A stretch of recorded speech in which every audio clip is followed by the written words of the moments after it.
Umamin na sa pag-overweight. Balik pro si Mayweather Jr. Ito nga't pag-usapan natin, pero bago ang lahat, pakisubscribe po ng channel ko. Huwag niyo na rin kalimutan i-click ang notification bell para lagi kayong una sa balita. Pag-usapan nga po natin mga kaboxing nang matanong po si Floyd Mayweather Jr. kung babalik siya sa professional boxing. Hindi siya nagdalawang isip, magbabalik daw siya sa professional boxing upang harapin si YouTube star Jake Paul. Hindi nga natin maitatanggi mga kaboxing na si Jake Paul po ngayon ang isa sa biggest stars in the sports. Kung makakalaban mo talaga siya ay limpak-limpak ang maiuwi mong pera.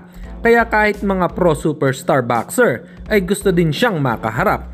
Para sa inyo mga kaboxing, ano po ang masasabi nyo dito? Comment lang kayo sa ibaba. Samantalang panalo po si Roderick Bautista via unanimous decision kontra ito sa matibay niyang kalaban na si Arvin Jan Sampaga. Si Bautista na ngayon ang bagong PBF Flyweight Champion. Congratulations!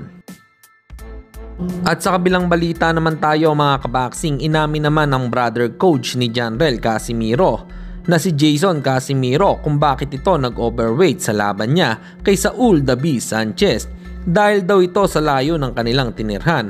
Kung napaaga lang daw sana sila ng dating or mas malapit ang lugar sa pinagtimbangan ay kuha daw sana ang timbang. Basic lang daw ang timbang. Ito nga po ang sinabi ni Coach Jason Casimiro. Ano po ang opinion nyo rito mga kaboxing? Comment lang kayo sa ibaba. Hanggang dito na lang muna ang ating balita. Dito na lang ang aking boxing news report. Babu! Si Cuadro Alas nung naghirap lang kami makuha sa timbang kasi yun nga, na-late pa nga kami nung pumunta kami doon sa weigh-in kasi ang layo ng tinirhan namin.